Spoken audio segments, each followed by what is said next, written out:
Furusiyya entails many things in Arabic. First of all, it's a combination, a complex word of that means horse and rider.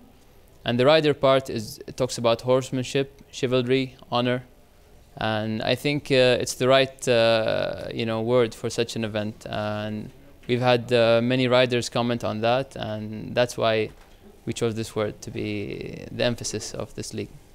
And the new format of the series is fascinating, and again also causing comment. Do you like the way it's moved forward? Absolutely, I think it has a broader base, and it gives people from around the world a better chance to compete at this level. And I think it's a fair thing that you have a point system to qualify to the final, and each region has its own. And it's a very similar thing to the Olympic Games and other big championships. And it does seem to be working. I mean, it does seem to be a bit more inclusive. Would that be right?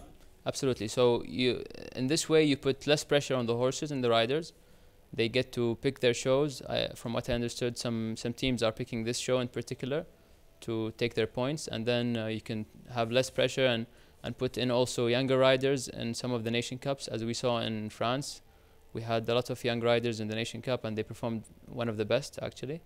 So I think it's the best choice for the sport, and this was made with the emphasis of the horse and rider in mind, and it was also made in collaboration with the Riders Club and all the FEI delegates.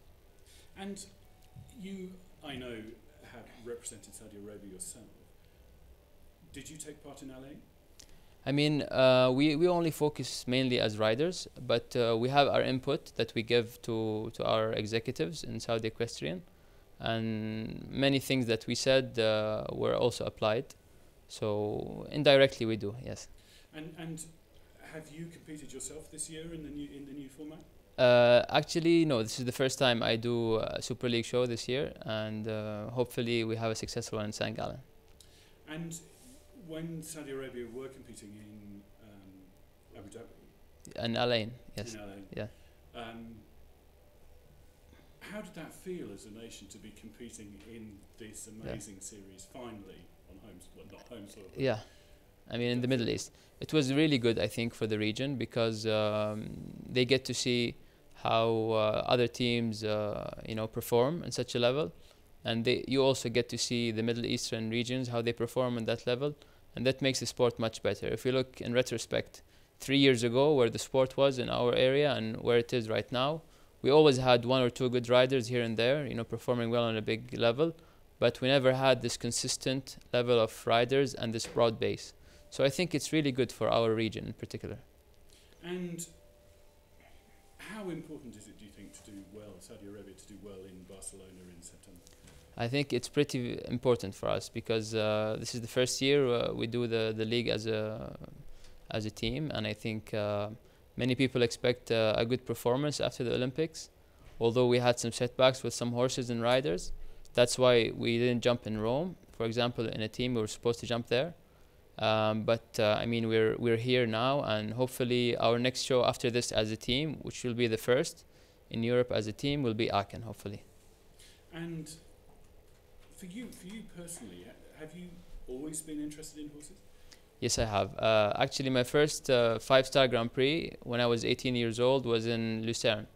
It was 2006, and I had one silly fence, and the day before I won the 150 class, so I was very happy with that show. That's why I try always to come to St. Gallen, to Switzerland. They have one of the best shows in the world.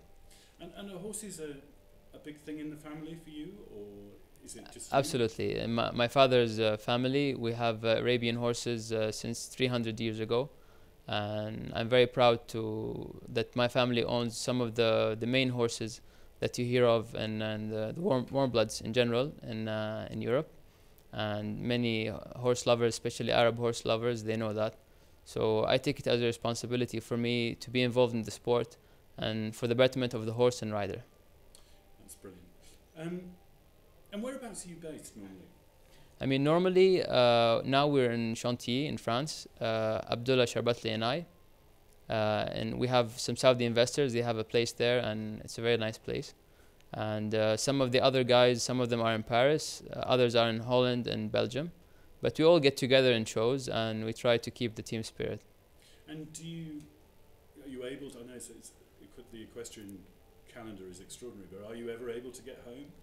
I mean, I am, because since I only have 2 Grand Prix horses for the moment, so I try to juggle between this and my responsibilities with my family and businesses also.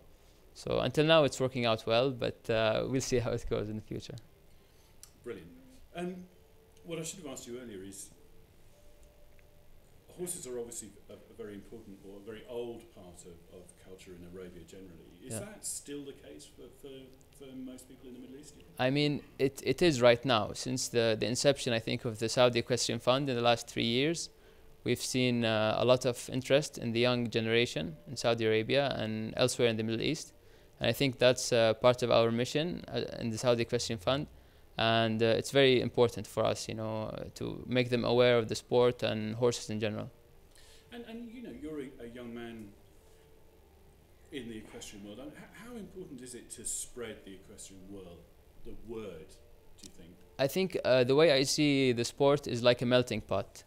You melt all these cultures together, you try to break the barriers between cultures, and I think it's a very good message for world peace and harmony. So it's a very good tool. It is something we all have in common, isn't it? Absolutely, absolutely. And do you see sport then as being, in the future, having a more important role in society? Absolutely. I think it's one of the vehicles of society in many cultures, and we should use that to our advantage and to try to get the world in a better place, hopefully. And tell me, for you personally, last thing, and then I'll let you go and get some lunch, but for you personally, in your equestrian career, what would be the goal for you? For me, the goal probably would to get a medal either in the World Championships or Olympics or both. Why not? You know. Why not? Yeah. Thank you very much. Thank you very much for having me. That's brilliant. You happy with that?